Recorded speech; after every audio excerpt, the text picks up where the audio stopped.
안녕하세요. 김현우 기사입니다.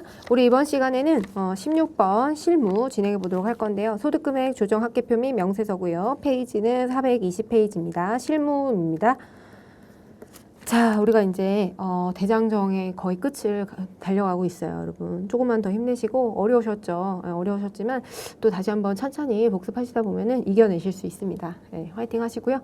지금 이제 소득금액 조정 합계표 및 명세서는 우리가 그동안 했던 모든 소무 조정들을 지금 이제 다시 한번 하는 거라고 보시면 돼요. 근데 이제 그 중에 중간중간 매도 가능 증권이나 단기 매매 증권 이런 항목들은 우리가 배우긴 했지만 이론에서 배웠지만 이 내용들은 이제 실제로 어떻게 반영을 할 것인지 그거에 대한 세무 조정만 하는 겁니다. 그래서 이런 것들은 이제 세부적인 서식이 필요 없이 우리가 이제 관련된 세무 조정이 필요한 경우에는 소득금액 조정 합계표에 반영을 하게 되는데 그동안 공부했던 우리가 송금과 입금 내용 그 내용들이 여기 전부 다 이제 취합이 돼서 반영이 된다라고 보시면 돼요. 그래서 뭐 감가상각비의 경우에도 우리가 감가상각비 조정 명세서 작성을 했죠. 그래서 그런 항목들도 있고 어쨌든 여기에는 우리가 그동안 했었던 내용들을 총괄해서 세무 조정을 해보는 그런 챕터라고 보시면 되겠어요. 네, 그렇게 보시면 되겠고 그래서 요 앞에 내용들은 제가 먼저 이제 문제를 풀면서 설명을 드리도록 할게요. 그래서 소득금액 조정 합계표를 입력해 보도록 할게요. 자, 주식회사 한국산업에 해당이 되고요.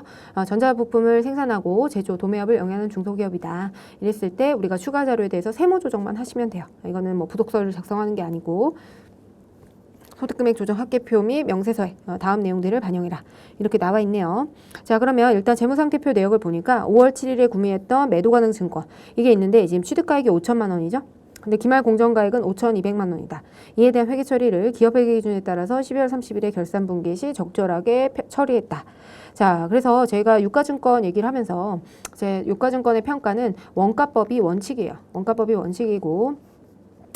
원칙이기 때문에 자 원칙이라서 우리가 매도 가능 증권 평가이익, 단기 매매 증권 평가이익, 만기 보유 증권과 관련한 상가액, 만기 할인 차금 상가액 이런 것들은 우리가 전부 다 부인한다. 라고 말씀을 드렸죠. 그래서 우리 재무상태표에 이 내역을 보시면 자, 매도 가능 증권과 관련해서 5천만 원인데 지금 5,200만 원이 된 거죠. 매도 가능 증권이 5천만 원 취득을 했는데 공정 가치가 5,200만 원인 겁니다. 그럼 요만큼에 대해서 우리는 200만 원을 매도 가능 증권 평가 이익이라고 하는 자본 항목으로 계상을 하게 되죠. 매도 가능 증권 자본 항목. 그래서 자, 회계 처리를 보시게 되면 매도 가능 증권을 증가시키면서 매도 가능 증권 평가 이익을 계상하게 됩니다. 그래서 요 200만 원을 이렇게 계상을 했다라고 하게 되면 세법은 이거를 전액 부인하게 돼요. 자, 전액 부인하기 때문에 자, 그러면 우리가 얘는 매도 가능 증권 평가이익은 자본 항목이고 매도 가능 증권은 자산이잖아요. 그러면 우리가 BS 계정이 2개나 등장했으니까 세무 조정은 2줄로 등장해야 되겠다. 그래서 제가 항상 말씀드리지만 BS 계정과 BS 계정이 만나면 그때는 우리가 세무 조정이 2줄이 발생하게 되고요. 그 다음에 IS 계정과 그 다음에 BS 계정이 만나게 되면 한 줄이 되기 때문에 여러분들은 이렇게 만들어 주셔야 돼요. 그래서 지금 보시면 매도 가능 증권을 200만 원만큼 줄여줘야 되죠. 저는 여기 매도 가능 증권 이렇게 쓰고요. 그다음 매도 가능 증권 평가요. 요 옆에 쓰지 마시고 밑에다가 자 매도 가능 증권 평가이익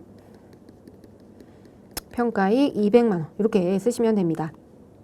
자, 그리고 나서 여기에다가는 입금이 와도 되고 송금이 와도 돼요. 그냥 여기다가 이렇게 손익계정을 집어넣습니다. 자, 그렇게 되면 매도 가능 증권이 줄어들게 되죠.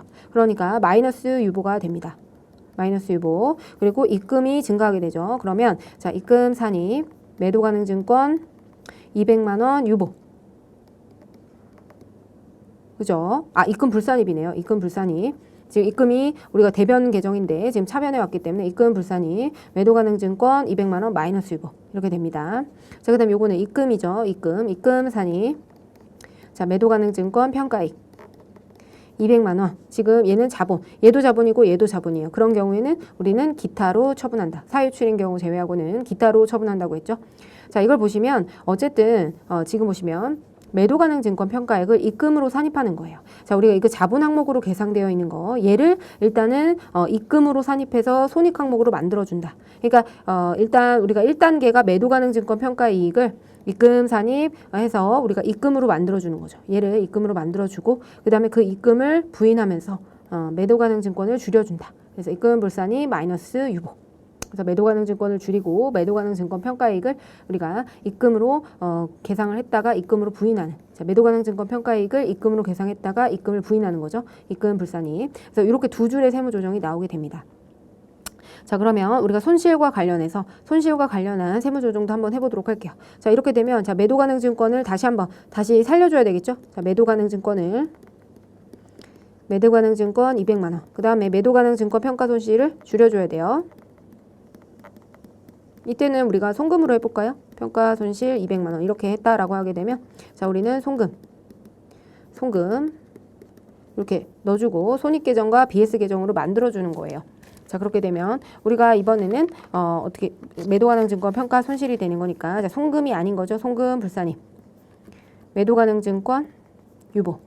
자산을 다시 200만 원만큼 늘려주는 거예요. 줄여놨던 자산을 다시 늘려줘요. 그리고 그 다음에 송금 산입이죠. 송금이다. 송금이고 매도 가능 증권 평가 손실은 자본이기 때문에 둘 다 자본 항목에 해당이 돼서 매도 가능 증권 평가 손실 200만 원 기타. 송금 산입 기타, 송금 불산입 유보 이렇게 해서 세무 조정이 두 줄로 발생하게 됩니다. 아시겠죠? 그래서 매도 가능 증권과 관련해서는 이 평가 이익을 전부 다 부인해 주시면 돼요. 그래서 평가 이익, 평가 손실을 모두 다 부인한다. 예, 그래서 먼저 송금으로 만들어주고 평가 손실을 자본 항목에서 송금으로 만들어준 다음에 그 송금을 부인하는 겁니다. 아시겠죠? 그렇게 송금으로 만들어준 다음에 송금을 부인한다. 그리고 자산을 다시 늘려줘야 되니까 얘는 자산을 다시 줄여놔야 되잖아요. 세법상 자산은 이익을 인정하지 않기 때문에 자산을 줄여주고 입금으로 산입한 다음에 자본 항목에서 손익 항목으로 만들어 놓고 그 입금을 부인한다. 이렇게 보셔도 되고요. 어쨌든 우리가 세무조정은 항상 이 반대 세무조정으로 두 줄씩 나오게 됩니다. 여러분 이렇게 한 줄에 이렇게 BS 계정과 BS 계정이 나오게 되면 그때는 반드시 요 반대 세무조정이 이렇게 나오게 돼요. 아시겠죠? 차감조정, 가산조정 같이 나오는 경우는 없다는 말씀입니다. 자, 그러면 요 앞에 있는 거 요거를 이제 우리가 입금을 어쨌든 매도 가능 증권 평가 이익을 계상을 했겠구나. 여러분들은 요걸 보고 평가 이익 자본 항목이죠. 자본 항목은 두 줄이 나올 수밖에 없습니다. 그래서 200만 원 요거에 대해서 우리가 두 줄의 세무 조정을 해줘야 되겠다. 자, 한국산업으로 먼저 들어가 볼게요. 자, 그리고 소득금액 조정 합계표 및 명세서를 열면 됩니다. 그래서 여기에다가 우리가 이제 입력을 해주셔야 되는데 일단 삭제를 좀 할게요. 여기 제가 이제 기존에 했던 세무조정을 다 삭제를 하고요. 그 다음 입력 한번 해보도록 할게요. 자, 그러면 매도 가능 증권 우리가 평가 이익이잖아요. 얘를 먼저 우리가 입금의 경우에는 입금으로 일단 만들어줘야 되죠. 입금 산입. 그래서 매도 가능 증권. 자, 계정 과목을 잠시만요. 여기를 이제 편집을 하고 싶은데 잠시만요. 매도 가능 증권. 자, 그래서 입금 매도 가능 증권 평가 이익. 자, 직접 입력으로 여기 있네요. 자, 매도 가능 증권 평가 이익으로 하고요. 평가 이익 200만 원 일단 기타로 만들어 주고 그다음에 얘는 자산이 입금이 아니죠. 입금 불산입이죠. 그래서 매도 가능 증권 입금 불산입. 그래서 200만 원 하고 얘는 이거만큼 자산을 줄여줘야 되죠. 그래서 어쨌든 마이너스 유보에 해당되고 그거는 오른쪽에 오게 되죠. 그래서 유보는 이제 발생된 거니까 마이너스 유보 이렇게 하시면 되겠습니다. 자, 그다음 전년도 법인세에 대해서 추가 납부분 300만 원을 전기 오류 소중 손실로 계상을 했다라는 겁니다. 자, 그러면 요거 조금 지워볼게요. 자, 이렇게 됐으면 자, 여기 보시면 우리가 전년도 법인세 추가 납부분을 전기오류 수정 손실로 납부한 건 맞죠. 근데 우리 법인세는 어떻게 되죠? 송금 불산이 기타 사유 유출이죠. 네, 법인세는 우리가 어쨌든 차가감 소득을 결정할 때 우리가 법인세 계상 전 금액으로 당기순이익을 계상해서 당기순이익을 법인세 차감 전으로 만들어준 다음에 세무조정을 진행하기 때문에 우리 법인세에 대해서는 언제나 송금 불산이 기타 사유 유출이 됩니다. 아시겠죠? 그래서 어쨌든 뭐 전기오류 수정 손실로 이렇게 계상을 하면서 여기다 적을게요. 자, 회사는 전기 오류 수정 손실로 지금 300만 원을 이제 현금으로 지급을 하면서 우리가 이거를 영업의 비용으로 처리했네요. 영업의 비용. 자, 영업의 비용이라면 이거 이제 자본 항목이었다면은 우리가 두 줄이 나왔을 텐데 자, 얘는 어떻게 되는 거죠? 우리가 자본 항목으로 보는 거죠. 자본 항목. 에듀윌 유료 회원만의 특별한 서비스.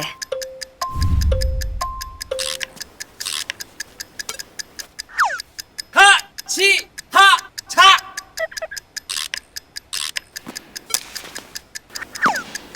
하치하차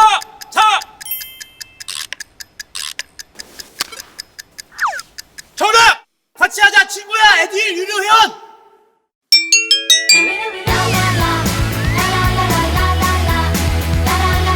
친구 소개하고 현금 받는 혜택. 오직 에듀윌 유료 회원에게만. 에듀윌.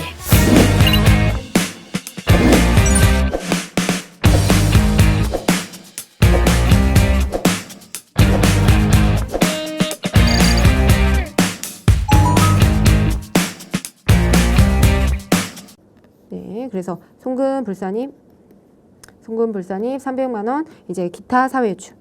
항상 우리가 법인세에 대해서는 기타 사유출을 하기 때문에 요 300만 원을 부인해 주시면 됩니다. 송금불산입, 전기, 오류, 수정, 손실. 전기, 오류, 수정, 손실 300만 원. 네, 그리고 법인세는 기타 사유출. 이렇게 기억하시면 되겠고요. 그 다음에 자비익 중에서 국세 환급 가산금 19만 8천 원. 자, 이거는 국세를 환급해 줬어요. 자, 법인세 우리 돈이 나갈 때 송금이 아니죠. 송금불산입. 법인세는요. 송금불산입 기타 사유출인데 그럼 받을 때도요. 입금불산입입니다. 기타 사유출이 돼야 되는데 우리가 차감 항목에는 기타 사유출이 없기 때문에 기타로 처분한다 라고 말씀드린 적 있죠. 그래서 국세환급 가장 처음에 우리가 공부했습니다. 자비익 중에서. 그러면 입금불산입에 해당이 되죠. 그래서 자비익 19만 8천 원. 잠깐만요. 12 자비 19만 8천 원이고요. 이제 기타 사유출이 없기 때문에 기타로 처분하시면 되겠습니다. 그 다음에 우리가 세금과 공과로 처리한 금액에는 건물에 대한 재산세 이거는 인정이 되는 것이죠. 그 다음에 교통위반 범칙금의 경우에는 어떻게 되죠? 송금불산입에 해당이 되겠죠. 이런 것들은 우리가 벌과금, 범칙금의 경우에는 네가 잘못한 것이기 때문에 송금으로 인정해주지 않겠다. 그래서 송금불산입 세금과 공과 벌과금이죠. 네, 세금과 공과고요. 그 다음에 이제 8만 원. 송금불산이 이건 뭐 누구에게 귀속을 시킬 수가 없기 때문에 기타 사회출 이렇게 처분하시면 되겠습니다. 그래서 매도 가능 증권 평가이익은 다음과 같이 두 줄의 세무조정. 그래서 입금을 일단 입금에 산입해서 우리가 입금으로 만들어주고 그걸 입금을 부인하는 겁니다. 입금산입, 입금불산입. 그래서 이렇게 두 줄의 세무조정이 발생한다. 그다음에 전기오류 수정 손실은 송금불산입. 왜냐하면 법인세는 나갈 때 비용으로 처리해주지 않습니다. 그래서 법인세와 관련한 여기 추가 납부분의 경우에도 역시나 송금을 부인하는 겁니다. 그 다음에 자비익의 경우에는 이제 국세 환급금과 관련해서는 이제 기타로 처분하게 되고요. 그다음 세금과 공과는 우리가 벌과금, 범칙금 이런 것들은 동일하게 송금불산입으로 비용으로 인정해주지 않겠다. 네, 그래서 이렇게 하시면 되겠습니다. 네, 그래서 이렇게 보시면 되겠고요. 자, 그 다음 볼게요. 남해안 상사. 남해안 상사와 관련해서 한번 보도록 할 텐데요. 지금 보시면 남해안 상사 관련해서 유무선, 통신 장비를 생산하고 제조업을 영위하는 중소기업이다. 기장된 자료와 다음 추가 자료를 세무조정하고 소득금액 조정 합계표를 작성해라. 자, 지금 보시면 만기보유 목적으로 취득한 만기보유증권에 대해서는 다음과 같이 포함을 하게 되는데 이렇게 할인 상각액 우리가 만기보유증권을 우리가 현재 가치로 할인한 다음에 할인 자금을 상각하는 요 금액 있잖아요. 이자 수익을 계상하면서 우리가 만기보유증권의 현재 가치 금액을 조금씩 늘려나는 거 이게 바로 현재 가치 할인 차금 상각액에 해당이 되는데 이런 것들은 전부 다 부인합니다. 현금으로 받은 게 아니라면 이자 수익으로 인정해 줄 수 없다. 그렇기 때문에 얘는 입금이 아니다라는 것이죠. 이자 수익이 아니기 때문에 만기 보여준 것만큼 자산을 늘리지도 못하는 거예요. 자, 그러면 우리가 회계 세무상으로는 아무런 세무 조정이 없어야 되는 것이기 때문에 요거 지금 이렇게 보여드릴게요. 자, 현금이 8만 원이 들어왔잖아요. 이자 수익이 자, 95030원입니다. 그런데 그 중에서 이제 우리가 만기보유증권과 관련해서 취득가액을 늘려주는, 왜냐면 현재가치 평가를 해놨겠죠. 그래서 15030이죠. 15030. 이랬을 때 텍스상으로는 이자 수익을 얼마만 인정해 주는 거예요? 8만 원만 인정해 주는 거예요. 현금으로 받은 거, 그것만 권리 의무 확정 주기이기 때문에 이런 거 상각에 나중에 실현될 때 내가 입금으로 인정해 줄게. 그렇기 때문에 자, 만기보유증권에 해당하는 금액을 15030만큼 줄이면서 네, 그리고 이자 수익을 줄여줘야 되겠죠. 이자 수익 15030. 네, 그래서 입금 불산입이 되고요. 그 다음에 마이너스 유보가 되겠죠. 자산이 줄어드니까. 그래서 입금 불산입 마이너스 유보 15030. 만기 보유증권. 이렇게 우리가 분계를 입력해 주시면 되겠습니다. 자, 그러면 한번 보도록 할게요. 자, 여기 지금 어디였죠? 업체가 남해안상사니까 바꾸고 시작하겠습니다. 남해안상사 해당되고요. 그 다음에 소득금액 조정 합계표 들어가셔가지고 일단 기존에 있던 거 좀 정리할게요. 자, 지금 보시면 우리는 입금 불산입에 해당이 되죠. 입금 불산입. 그러니까 이쪽에 와야 됩니다. 입금 불산입이고, 자, 이자 수익. 이자 수익을 얼만큼 부인하는 거예요? 입금 불산입, 이자 수익 15030, 그리고 유보 발생. 이렇게 처분하시면 되겠습니다. 자, 그래서 유효이자율법에 따라서 이렇게 우리가 이자 현재가치 할인 차임 유효이자율법에 따른 상각액이죠. 그래서 유효이자율법에 따른 할인액 상각액은 인정하지 않기 때문에 반드시 세무조정이 나오게 되어 있습니다. 그래서 입금이 아니라는 겁니다. 법인의 출자자인 임원, 소액주주가 아니래요. 임원이 사용하고 있는 사택의 유지비 350만 원을 건물관리비로 비용 처리를 했나 봐요. 그랬을 때 우리가 사택의 건물관리비로 했고 임원이 임원이 사용하는 사택의 유지비 290만 원은 복리후생비로 계상하였다. 자, 그렇게 되면 자, 우리가 임원이 사용하는데 지금 출자 임원이죠. 출자 임원의 경우에는 우리가 이 금액에 대해서 송금 불산입하고 상여로 소득 처분해가지고 근로소득을 과세한다라고 말씀드린 적 있어요. 자, 그래서 우리가 사택의 유지관리비와 관련해서는 다시 한번 정리하자면 유지관리비와 관련해서는 자, 우리가 출자 임원 있잖아요. 출자 임원은 소액주주는 제외되는 거예요. 소액주주는 힘이 없어요. 소액주주는 제외되고요. 이때 우리가 송금으로 과연 이 사택과 관련한 유지관리비를 인정해 줄 것이냐? 아니야. 이거는 아니야. 그리고 근로소득으로 과세를 합니다. 그래서 너가 세금 내고 너가 근로소득으로 받아서 너 힘 있잖아.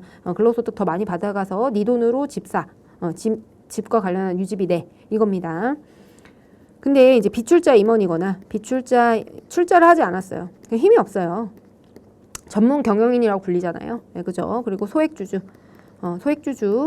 임원이라든지 그 다음에 종업원의 경우에는 여기 힘이 없는 분들 시리즈죠. 네, 그렇게 되면 송금으로 인정을 해주고 근로소득으로는 과세하지 않습니다. 네, 그래서 뭔가 잘하니까 회사에서도 이런 그걸 복리 후생을 베푸는 거겠죠. 그래서 지금 보시면 소액주주 임원에 대해서는 이거는 송금으로 인정이 돼요.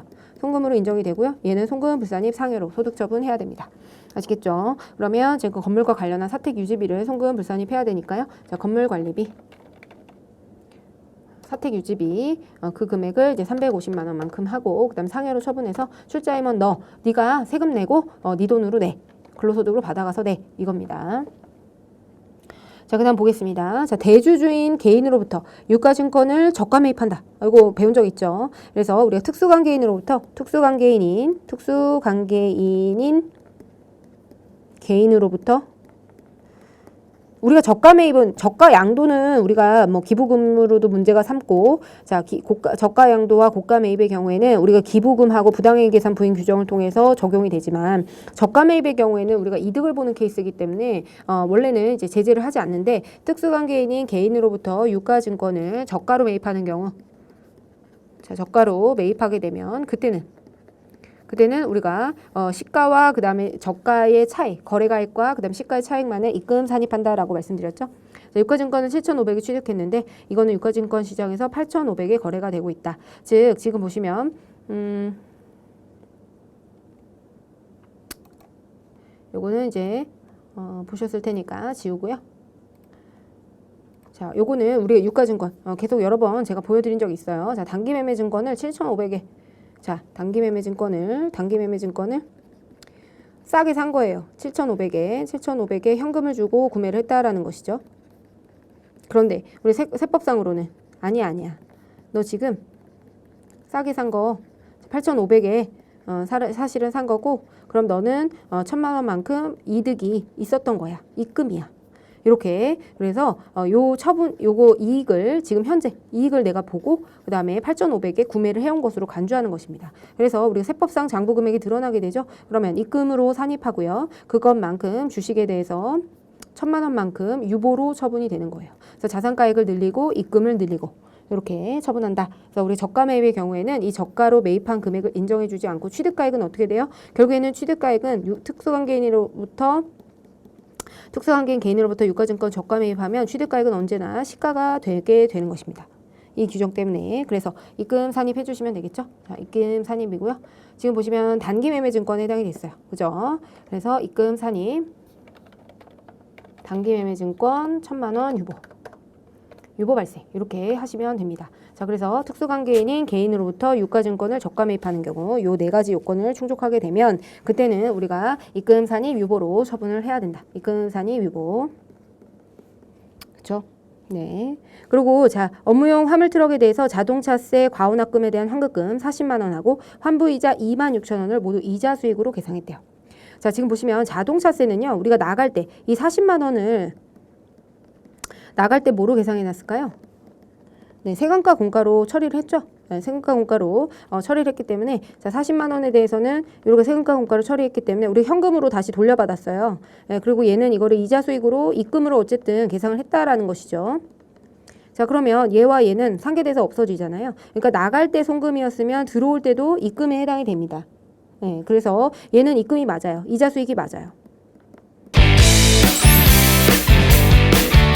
3개요? 완전 초보였죠. 그것도 생초보. 퇴근하고 에듀윌 강의 들으면서 한 2달 정도 공부했던 것 같아요. 그래서 제가 세운 목표는 강의를 한번 다 듣고 기본기를 만든 후에 기출문제를 풀자 이거였거든요. 강의만 들어도 그 안에 기출문제로 그날 배운 내용 적용해서 풀어보는 거라 공부하는 데 도움이 많이 됐어요. 에듀윌은 합격이다! 근데 이거와 관련된 환부이자 이거는 뭔가 잘못된 거잖아요. 그래서 이렇게 과오납금에 대한 환부이자는 그럼 26,000원에 대해서 만약에 입금으로 인정을 해주게 된다면 얘는 지금 세금 효과가 없는 것이고 자, 이 환부이자에 대해서 입금으로 계상을 해주게 된다면 그거에 대해서 법인세를 과세하는 거잖아요. 어쨌든 입금으로 인정을 해주게 되는 순간 그래서 이거는 그렇게 되면 또 법인세를 과세하고 자기가 이자 우리가 어쨌든 과오납금에 대해서 잘못 납부한 것이기 때문에 그거에 대해서 우리가 어떤 환부 이자를 받는 것인데 그거에 대해서 또 입금을 하게 되면은 법인세를 또 과세하겠다는 거잖아요. 이 이자 수익 중에서. 그래서 그거는 너무하다는 것이죠. 그래서 요거에 대해서는 입금 불산입. 그래서 과오납금에 대한 환부 이자가 등장하게 되면 그거는 입금 불산입 기타. 그렇게 처분하시면 되겠습니다. 아시겠죠? 자, 그러면 한번 자동차세 환부이자 이런 공과금과 관련해서 우리가 자동차세 입금으로 인정해주지 않겠다. 이거에 대해서는 또 세금을 매기진 않겠다. 그래서 26,000원 자기가 돈 주고 또 세금 매기고 자기가 돈 주고 송금 매기고 이렇게 해서는 안 된다는 것이죠. 자, 그래서 이렇게 이제 완료가 됐고요. 자, 지금 보시면 입금 불산입 이자 수익 15030 유보. 그래서 요거는 이제 만기 보유증권과 관련해서 투자 채무증권 할인액 상각액은 인정이 되지 않는다. 그거 기억해 두시면 되겠고요. 사택 유지비와 관련해서 출자 임원에 대해서는 관련된 금액 너가 세금 내고 네 돈으로 내라라는 겁니다. 그래서 출자 임원 힘이 있는 너는 월급도 많이 받을 수가 있는 것이니까 네가 돈을 받아서 세금 내라. 세금 내고 네 돈으로 사택 유지비 내라라는 겁니다. 350만 원. 그 다음에 자 입금산이 단기매매 증권에 대해서는 특수관계인 개인으로부터 유가증권 저가 매입하는 경우 그 경우에는 입금산입 1,000만 원 유보. 그래서 지금 땡겨와서 이건 언젠가 만약에 이렇게 과소계상을 해놓게 되면 나중에 이거를 판매하는 시점에 단기매매 증권을 판매하는 시점에 처분이익이 늘어날 것이기 때문에 언젠가는 이 입금이 과세가 되긴 할 거예요. 그런데 나중에 과세하기보다는 어째 우리가 시가보다 싸게 사왔기 때문에 나중에 아마 처분이익이 많이 생길 거란 말이죠. 그런데 이때 과세하는 게 아니고 나는 지금 당장 과세할 거야. 입금산이 주식 유보. 근데 그만큼은 또 자산의 취득가액으로 인정을 해주게 되는 것이죠. 네, 그렇고요. 그리고 자동차세 이런 어떤 그 과오납금에 대한 환급금, 환부 이자는 우리가 그거는 입금 불산입 기타. 그거에 대해서 이자 주고 미안하다고 야 많이 가져갔다. 미안하다. 이자 주고 다시 또 과세 때리고 이거는 말이 안 된다는 것이죠. 그래서 입금 불산입 환부 이자 26,000원 기타. 이렇게 처분하시면 되겠습니다. 네, 입력됐고요. 자, 그다음 현미산업 볼게요. 3번 현미산업이고요. 자, 회사를 바꿔보겠습니다. 현미산업에 가서 한번 보도록 할게요. 자, 사무용 가구를 생산하고 제조, 도매업을 영위하는 중소기업에 해당이 된다. 네, 그랬을 때 자, 지금 보시면 당해 사업연도 2020년도고 다음에 추가 자료에 대해서 세무 조정을 해라. 소득금액 조정 합계표 및 명세서에 반영하라고 되어 있네요. 자, 그럼 일단은 요거 좀 정리할게요. 소득금액 조정 합계표를 내용을 좀 정리해 보도록 하겠습니다. 네, 이렇게 정리하고요. 그 다음에 3월 5일에 구입한 시장성 있는 매도 가능 증권, 이거 기말 공정가액이 4,500만 원이었대요. 그러면 우리 평가이익이 얼마 계상됐죠? 자, 평가이익이 1,500만 원이 계상이 됐을 겁니다. 그러면 이게 지금 어떻게 자본 항목으로 계상이 되어 있겠죠? 자, 그럼 얘를 먼저 우리는 뭐로 만들어줘야 돼요? 입금으로 만들어준 다음에 그 다음에 입금을 불산입하겠죠. 자, 그러면 일단 그리고 자산을 줄여줘야 되죠? 그래서 자본을 입금으로 만들어주니까 얘는 자본이고 입금도 자본이잖아요. 그래서 기타로 처분하게 되고요. 자, 입금 불산입. 그렇지만 이건 입금은 인정을 해주지 않겠다 하면서 지금 매도 가능 증권을 아마 3,000에서 4,500으로 1,500만 원만큼 늘려놨을 거기 때문에 그걸 다시 줄여줘야 돼요. 그래서 입금 산입, 기타, 입금 불산입, 마이너스 유보. 네, 이렇게 처분하시면 되겠습니다.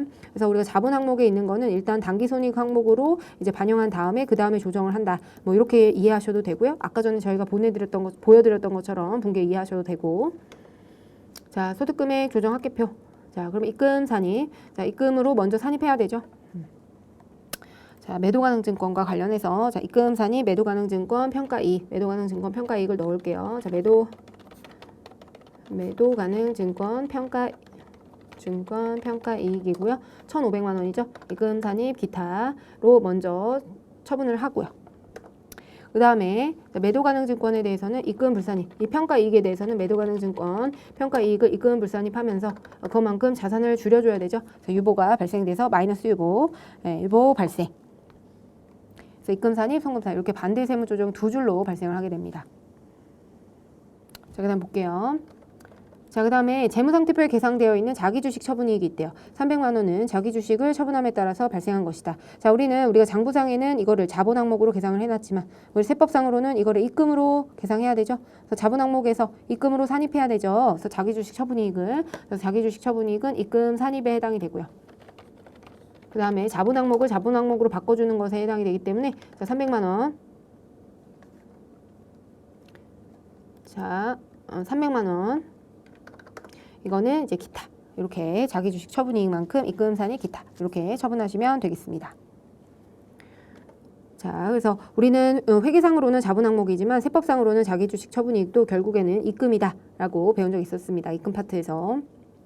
그다음에 세금가 공가로 처리했던 금액에는 토지 취득세 550만 원이죠. 550만 원. 550만 원에다가 자, 그래서 세금가 공가로 처리했네요. 그래서 우리는 지금 이거를 비용으로 계상을 한 거죠. 비용으로 계상을 했는데 자, 비용으로 계상을 했는데 이거는 자산으로 처리해야 되는 거죠. 토지 취득세. 그러면 유보를 늘려줘야 되겠네요. 송금을 부인하고 유보를 늘려줘야 되겠어요. 그래서 송금 불산입 하면서 유보를 늘려줘야 된다. 산재보험 연체료는 어떻게 되죠? 얘는 우리가 송금에 해당이 된다고 했죠? 네, 송금에 해당이 됩니다. 자, 그래서 산재보험 연체료는 송금이고요. 산재보험 가상금은요? 산재보험 가상금은 송금 불산입이다 라고 말씀을 드린 적이 있어요. 그래서 우리가 그때 말씀드렸을 때 제가 이제 벌금, 과태료 이런 거 중에서 벌금, 과태료, 그죠? 가상금 이런 것들, 그래서 법률 규정을 위배하게 되면 그때는 이거는 송금 법률 규정을 위배한 거예요. 그랬을 때는 이제 송금 불산입에 해당이 되고요. 뭐 지체상금이라든지 그다음 지나 연체금이라든지 이런 것들은 송금에 산입이 된다. 그렇죠? 그래서 이거는 계약을 위배한 겁니다. 계약을 위배하는 경우 발생하게 됩니다. 산재보험 연체료 얘는 인정을 해줘야 되니까 자, 송금 불산입 유보 이렇게 처리하셔야 되겠네요. 그러면 토지와 취득세를 일단은 먼저 입력해 볼게요. 자, 송금 불산입, 세금가 공가, 토지를 지금 세금가 공가로 처리해 놨죠. 네, 근데 얘는 토지의 취득원가에 가산을 해야 되기 때문에 토지의 취득원가에 550만 원 유보 발생. 그 다음에 얘는 산재보험 연체료는 인정이 되니까 넘어가도록 할게요. 자, 그 다음 볼게요. 자, 회계 담당자는 자산 처리했던 화재보험료 중에서 전기기간 경과분 1,000만 원에 대한 비용 누락을 처리해서 단기에 다음과 같이 회계 처리했다. 전기에 누락을 해놓고 단기 비용으로 처리했나 봐요. 1,000만 원. 성급비용 이렇게 계상을 해놨나 봅니다. 그죠? 그래서 어쨌든 이 1,000만 원에 대해서 우리가 전기 비용이었어요. 전기 비용이었는데 단기 중에 비용 처리를 했다라는 것이죠. 자, 그러면 일단 한번 해보도록 할게요. 자, 그러면 회사는 어떻게 계산했다는 거예요? 현금을 지출을 하면서 현금은 이게 금액이 얼마죠? 금액이 1,000만 원이죠. 네, 1,000만 원. 자, 현금을 1,000만 원 지출하면서 성급 비용으로 계상을 해놓은 거예요. 1,000만 원으로. 그리고 나서 X1년도에 이렇게 처리해 놓고 X2년도에 가서 자, 이거를 성급 비용을 차감하면서 이거를 전기 오류 수정 손실. 전기에 잘못했구나. 이거를 이제 깨달은 거죠. 그래서 1,000만 원으로 이제 영업의 손익으로 계상했나요? 네, 영업의 비용으로 계상을 해놨습니다. 이게 이제 이익영업으로 처분되진 않았는지, 이익영업으로 계상하지 않았는지 확인하셔야 돼요. 자, 근데 세법에서는 이때 당시에 보험료가 맞았잖아요. 그래서 이때 당시에 보험료로 이렇게 처리를 해놨을 거예요. 그러면 자, 이때는 세무조정이 없는 것이 되는 것이죠. 그래서 이때 아마 송금 산입, 성급 비용과 관련해서 마이너스 유보를 해놨을 겁니다. 그리고 나서 자, 이때 송금 아니죠? 아무 계상이 안 돼야 되는 것이기 때문에 전기 비용을 단기 중에 이렇게 비용 처리를 하시게 되면 송금, 불산입, 성급 비용, 유보 이렇게 추인을 하게 됩니다. 네, 그래서 전기에 이제 성급 비용 자산을 줄였고요. 성급 비용 자산을 줄였고 그리고 송금을 산입했습니다. 자, 성급 비용을 이제 보험료로 계상했고요. 자, 얘는 송금이 아니고 그다음 성급 비용을 다시 살려놨기 때문에 송금, 불산입, 성급 비용, 유보 이렇게 처분이 되는 것이죠. 자, 그래서 이렇게 다음과 같이 전기 세무조정 적절하게 이루어졌고 전기 기간 경과분을 만약에 단기에 비용 처리 누락했다가 단기에 처리하시게 되면 그때는 우리가 어떻게 비용 처리가 돼요? 송금 산입 마이너스 유보라고 하는 세무조정을 했을 것이기 때문에 송금 불산입 성급 비용 유보 이렇게 세무조정이 나오게 됩니다. 자, 그럼 송금 불산입 성급 비용 1,000만 원 유보가 이제 전기 유보가 추인되는 것이기 때문에 유보 감소 이렇게 나오시면 되겠습니다. 자, 그래서 다시 한번 정리해 볼게요. 자, 매도 가능 증권 평가 이익과 관련해서는 일단 입금에 산입해서 이거를 입금으로 만들어주고 자본 항목을 입금으로 만들어주고요. 그리고 나서 매도 가능 증권 다시 이 해당된 입금을 불산입하면서 매도 가능 증권 자산이 지금 늘어나 있잖아요. 세법상 평가액이 늘어나서 그래서 유보 발생으로 이제 줄여줘야 된다. 자, 그 다음에 자기주식 처분이익과 관련해서는 우리가 입금 산입, 세법은 입금으로 보는데 우리 장부상에는 우리가 자본 항목으로 계상해놨기 때문에 이거를 입금 산입 300만 원 기타 이렇게 처분을 하시게 되고요. 자, 그래서 한쪽은 손익거래로 보는데 한쪽은 자본거래로 보는 거죠. 네, 그래서 자본 여기 우리가 장부상으로서는 이제 자본거래로 보는데 우리 세법상으로는 이걸 손익거래로 보기 때문에 둘 다 자본 항목이긴 한 거라서 이거는 이제 기타로 처분이 됐습니다. 그 다음에 송금, 불산입, 세금과 공과 토지의 취득원가에 가산해야 되는 것은 토지를 늘려주면서 송금이 아니다. 송금, 불산입 550만 원 유보 이렇게 처분하시면 되겠고요. 성급비용과 관련해서 송금, 불산입, 성급비용 1,000만 원, 그 다음 유보 감소. 이거는 방금 말씀드렸던 이렇게 전기 비용 처리해야 되는 것을 하지 않았다가 전기 오류 수송 손실로 하게 되면 그거는 송금으로 불산입해야 된다. 전기 유보가 추인된다. 요거 한번 이제 입력을 해보시면 될 것 같습니다. 자, 그 다음 볼게요. 자, 4번이고요. 이번에는 이제 동부전자네요. 동부전자로 먼저 가볼게요.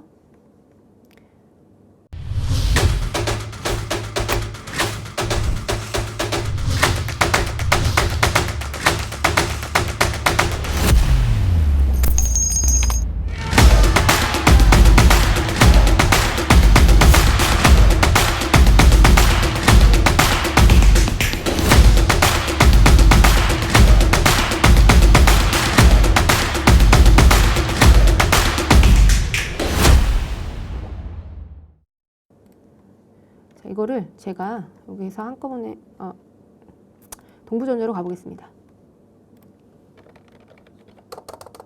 자, 동부전자로 가서 얘도 소득금액 조정 합계표를 좀 정리할게요.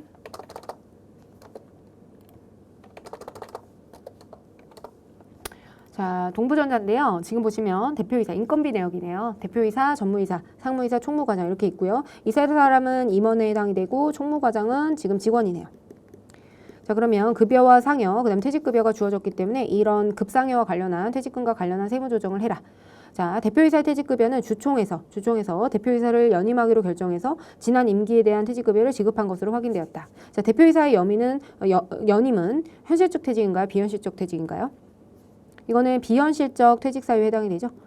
자, 비현실적 퇴직 사유. 그렇기 때문에 우리가 지금 1,500만 원을 대표이사에게 줬지만, 자, 1,500만 원을 지금 줬지만 우리가 임원이 여민된 경우에는 이제 비현실적인 퇴직으로 보게 됩니다. 그래서 우리가 장부상에서는 이제 현금으로 지금 1,500만 원을 주면서 이거를 아마 퇴직급여로 처리해 놨을 거예요. 근데 우리가 비현실 퇴직에 해당이 된다면 세법상으로는 이거를 빌려준 대여금으로 봅니다.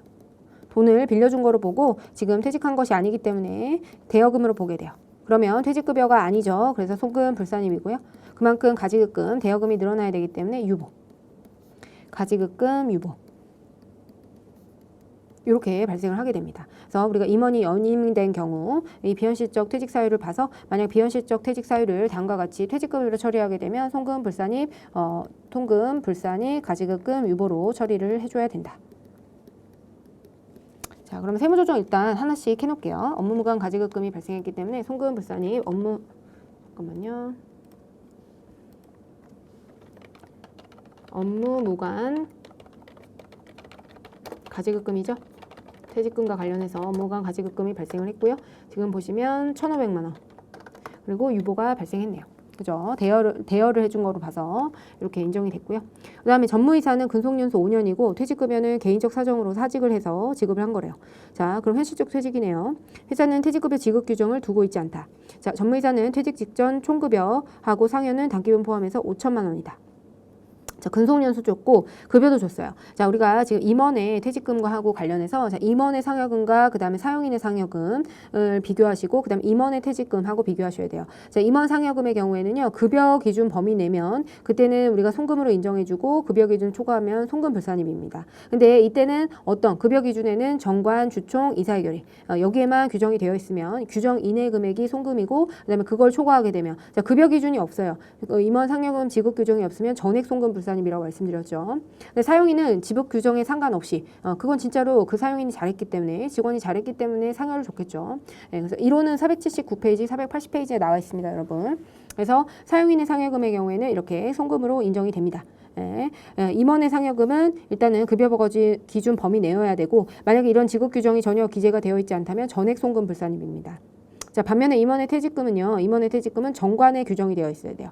근데 만약에 정관에 규정이 되어 있지 않다. 그렇게 되면 규정이 없는 경우에 상여의 경우에는 전액 송금 불산입이 되지만 퇴직금은 사실 이 사람이 노후자금이거든요. 그렇기 때문에 전액 부인하기 좀 그래요. 그렇기 때문에 퇴직 전 1년 전 총급여의 10%를 곱한 금액에 근속연수를 곱해서 이렇게 계산을 하게 됩니다. 그래서 우리는 지금 정관상에 정해져 있는 한도액이 없다는 거잖아요. 그렇기 때문에 퇴직급여 지급 규정을 두고 있지 않아서 전액 송금 불산입을 하는 것은 아니고 우리가 총급여와 상여가 5천만 원이죠. 5천만 원. 자, 5천만 원에 지금 10%에 근속연수 5년을 곱하면 됩니다.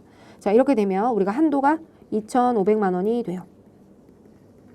예, 퇴직금의 한도액이 2,500만 원이 결정이 됩니다. 지금 보시면 전무이사는 2,500만 원인데 퇴직금을 지금 2,900만 원 줬죠? 그러면 2,500만 원보다 더 준 400만 원. 자, 우리가 전무이사 2,900만 원 중에서 2,500만 원을 초과한 요 금액은 우리가 퇴직금으로 보고요. 퇴직급여로 주게 되고 이 금액은 상여로 해서 근로소득으로 과세하는 겁니다. 그래서 이 400만 원은 송금 불산입 400만 원 상여로 소득 처분하게 되어 있어요. 아시겠죠? 그래서 이 400만 원만큼 여기 송금 불산입을 해줘야 돼요. 송금 불산입 상여로 이제 400만 원만큼 이제 처분을 해주셔야 되는데 자, 여기는 송금 불산입이죠. 그래서 퇴직급여에 해당되고 자, 임원의 퇴직금 한도 초과액이네요. 한도 초과액. 자, 그래서 400만 원이고 이거는 어떻게 되죠? 이거는 상여. 자, 그래서 이거는 근로소득으로 과세가 되는 것입니다. 왜냐면 이 퇴직급여가 훨씬 유리해요. 과세가 되는 데 있어서 이 400만 원이 근로소득으로 과세되는 것보다는 퇴직급여로 과세되는 게 유리해서 다들 퇴직급여로 이제 과세를 받으려고 안달들이에요. 아시겠죠? 임원들은 이 퇴직급여를 최대한 많이 받고 그리고 퇴직급여로 원천징수 되기를 원해요. 그래야 제일 저렴한 세금을 낼 수 있거든요. 막대한 그 돈에 대해서 굉장히 저렴한 세율로 낼 수 있기 때문에 그래서 퇴직급여로 우리가 원천징수 되기를 이제 혈안이 되어 있어요. 그렇기 때문에 세법도 그걸 알고 이렇게 규정을 정해두도록 되어 있는 겁니다. 정관에 지급 규정 정해놔야 되고 그래서 이 퇴직급여에 대해서는 일단 클리어가 되네요. 자, 그다음 상여를 볼게요. 자, 상여 보시면 주총 결의에 따라서 주총 결의가 있나 봐요. 급여 지급 기준에는 모든 임직원에 대한 상여는 급여의 40%를 지급하도록 규정되어 있대요. 자, 그럼 다행히도 이제 주총 결의가 있었고요. 주총 결의가 없고 지급 규정이 없었다면 이 상여는 우리가 대표이사와 전무이사, 상무이사 이 상여는 전액 송금 불산임입니다. 근데 다행히 우리가 지금 다행히도 이거에 대한 40%를 한번 구해보면 이거에 대해서 한도가 있네요. 규정이 있기 때문에 자 이거에 대해서 40%를 구해보면 자 대표이사는 1,680만 원. 그 다음에 우리 전무이사는 1,200만 원. 그다음 상무이사는 지금 1,000만 원이에요. 자 그러면 얘는 한도 이내로 들어오고 얘도 한도와 동일하고요. 얘는 지금 한도를 초과했네요. 자, 총무 과장의 경우에는 직원이잖아요. 직원의 경우에는 이 상여에 대해서 한도 초과에 대한 그 제재를 받지 않습니다. 그죠? 여기 보시면 사용인은 자기가 잘했으니까 상여를 많이 받았겠죠. 뭔가 부정이 있지 않았겠죠. 그죠? 그래서 급여 기준에서 초과를 하더라도 이 해당 사용인이 잘했기 때문에 준 것이다. 그래서 송금으로 인정을 받게 됩니다. 아시겠죠? 그래서 지금 부인돼야 되는 금액은 요 상무이사에 대한 금액. 지금 1,000만 원을 초과하는 1,100만 원이죠. 그럼 100만 원만큼 송금 불산입이 돼야 되겠네요. 100만 원에 대해서 송금 불산입이 돼야 되고요. 이것도 마찬가지로 이제 대표이사니까 상여로 소득 처분이 돼야 되겠어요. 사회 이출에 해당되니까요. 자, 그러면 한번 이번에는 이제 상여금이고요.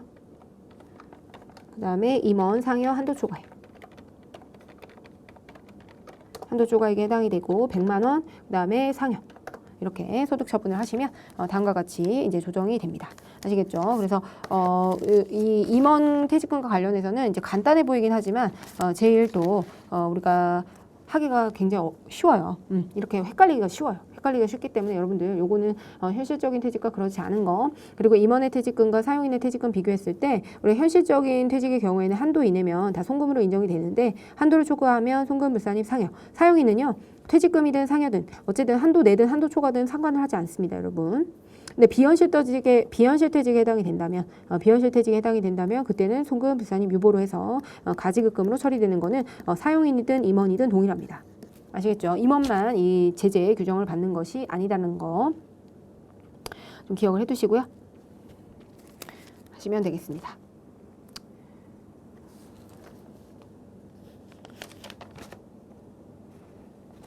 네, 그래서 일단은 이번 시간 여기서 마치도록 하고요. 다음 시간에 우리 이어서 소득금액 조정 합계표 계속해서 진행해 보도록 하겠습니다. 고생하셨습니다. 감사합니다.